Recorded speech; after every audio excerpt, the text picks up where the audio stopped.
For a second day, protesters are gathering in Iran, chanting anti-government slogans.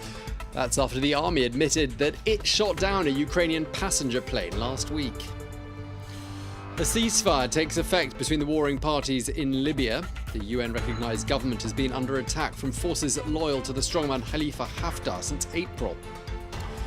And the Maltese Labour Party has chosen a new leader. That man is Robert Abela, and he'll be replacing Joseph Muscat as Prime Minister of Malta as of Monday. Welcome back to the France 24 newsroom in Paris. I'm Tom Burgess-Thorson, and thank you very much indeed for joining us. First, riot police and plainclothes officers are out on the streets of the Iranian capital this Sunday amidst fresh calls for protests today. That follows on from angry scenes on Saturday, which continued into the night, with those taking to the streets chanting slogans against the country's leaders, including the supreme leader, the Ayatollah Ali Khamenei. Well, the police used tear gas to disperse the crowds last night, and those taking part are venting their fury after the military finally admitted that it was indeed responsible for the accidental shooting down of a Ukrainian passenger plane on Wednesday, killing all 176 people on board. The authorities originally denied having any role in that tragedy. Let's listen to what some of the people taking to the streets had to say. Even talking about it makes my heart beat faster and makes me sad. I feel ashamed when I think about their families. All I can say is that the denial and covering up of the truth over the past 3 days greatly added to the family's suffering and pain. And mine too. Our media tried to describe the cause as a technical issue, in line with their own interests, political reasons and international talks. But later developments changed the game, and they had to tell the truth. People speaking there in Tehran. Well, a candlelit vigil was held there in Tehran last night, but amidst a very tense move, it very quickly morphed into a protest. And amidst the confusion, the police briefly detained the British ambassador to Iran. Says he went with the intention of attending the vigil, but didn't know that it was going to turn into a protest. Well, meanwhile, the Emir of Qatar, Sheikh Tamim bin Hamad Al Thani, arrived in the Iranian capital a little earlier today for talks with the government. Qatar is a close ally of the United States. It also has close ties to Tehran. But the Emir told reporters there that de-escalation and dialogue are the keys to resolving this standoff between Washington and Tehran. Now, after weeks of international diplomacy, a ceasefire came into effect this Sunday morning in and around the Libyan capital. Well, since April of last year, the UN-recognized government, which is based in Tripoli, has been under attack by forces loyal to the strongman Khalifa Haftar. Well, Haftar agreed to the ceasefire in line with calls from the Turkish President Recep Tayyip Erdogan and his Russian counterpart, Vladimir Putin. France 24's Jean-Emile Jamin tells us more. The shooting is set to stop across Libya on Sunday as a ceasefire now begins. The Libyan National Army, led by strongman Khalifa Haftar, confirming on Saturday evening that their guns would halt fire as part of an agreed truce with the UN-recognized Libyan government forces. The General Command of the Arab Libyan Armed Forces announced a ceasefire in the western region effective as of 1 past midnight on January 12, 2020, on the condition that the other party enforces a ceasefire at the same time. Any violation of this truce will be met with a harsh response. The agreement comes at a crucial time. Recent tensions over control of the region have flared up between Haftar's eastern-based Libyan National Army and those controlled by Prime Minister Fayez Sarraj's Libyan Government of National Accord. A ceasefire had been under threat throughout the day, with the Prime Minister condemning General Haftar for failing to rein in his forces. لكننا من واقع التجربة الطويلة والمريرة لا نثق بأي عهود يقدمها المعتدي فالخداع هو منهجه. The international community has also been intrinsically involved in the mediation process. Turkey recently sent troops to support the government in Tripoli, while Moscow has been accused of backing mercenaries supporting Haftar. But the latest news is expected to be well received by Russian President Vladimir Putin and Turkey's Recep Tayyip Erdogan following a joint meeting on Wednesday, where both leaders called for peace. Well, for more analysis, let's cross now to Moscow and speak to our correspondent there, Evan Gershkovich.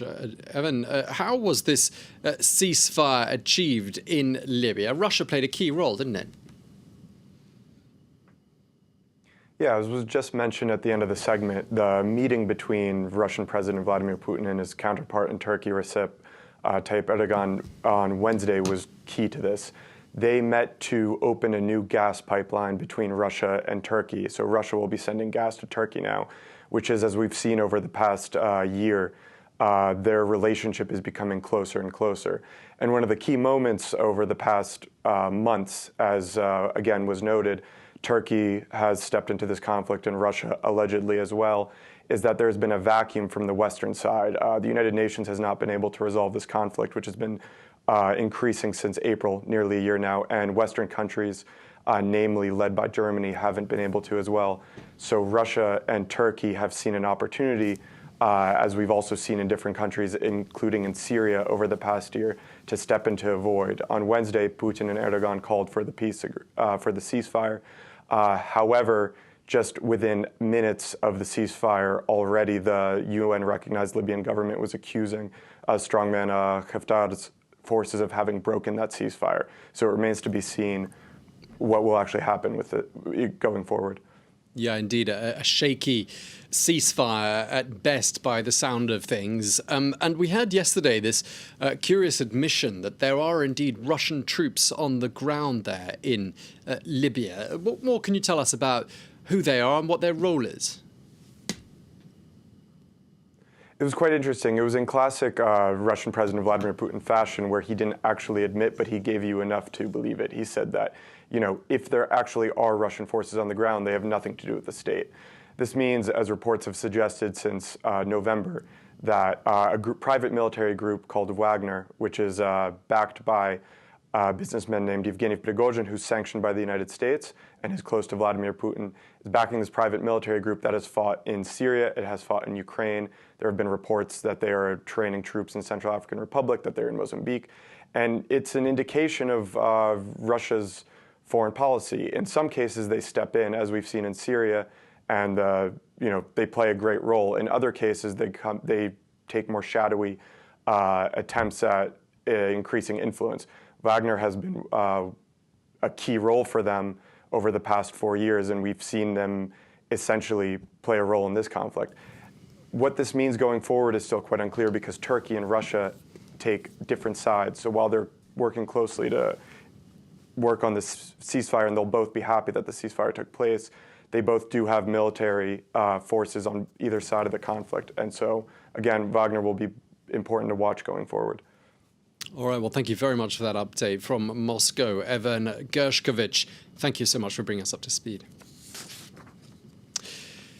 In other news, Joseph Muscat announced in December that he'll be stepping down as the Prime Minister of Malta just as soon as a new leader of the ruling Labour Party had been elected. Well, that has now happened. And following on from a vote on Saturday, it's been announced that the political newcomer, Robert Abella, has been elected as party leader. Well, on Monday, he's set to succeed Muscat. France 24's Yuka Roya tells us more. Appearing before a crowd of supporters, Robert Abella called for unity. There is only one winner today, the Labour Party, and the unity within the party to which I have committed myself. We have to work towards greater national unity. I look forward to working with my colleagues to bring more prosperity into our country. Son of a former president, the 42-year-old is a first-term MP and lawyer by training. After winning the party leadership race with about 60% of the vote, he will replace Joseph Muscat as Prime Minister on Monday. Last month, Muscat announced he would step down amid a huge public outcry over his handling of an inquiry into the death of an investigative journalist. Muscat was accused of protecting allies implicated in the murder of Daphne Caruana Galizia, who had exposed corruption at the highest levels of government and business circles in the country. She was killed in a car bomb in 2017. Abella avoided criticizing the outgoing Prime Minister during campaigning. Activists had denounced the vote even before it took place, as both Abella and his rival Chris Fearn were seen as continuity candidates. A group of criminals have taken over our government. continuity is not what we need. We need change. If there had to be one message that I would give the Prime Minister, would be to listen to civil society. The European Commission has urged Malta to speed up reforms to ensure the independence of its judiciary. At least 28 people are now known to have lost their lives as a result of the bushfires in Australia. The latest victim of the months-long crisis was a firefighter who died battling a blaze in the country's south. Well, it's thought that he was hit by a falling tree. Well, cooler conditions are helping with the effort to contain the blazes, but there are still 123 fires burning in New South Wales alone. Well, events there in Australia are taking an increasingly political turn. The Prime Minister Scott Morrison is facing sharp criticism for his handling of the crisis, and many accuse his government of being in denial about the links between these fires and climate change. France 24's Cole Stangler tells us more.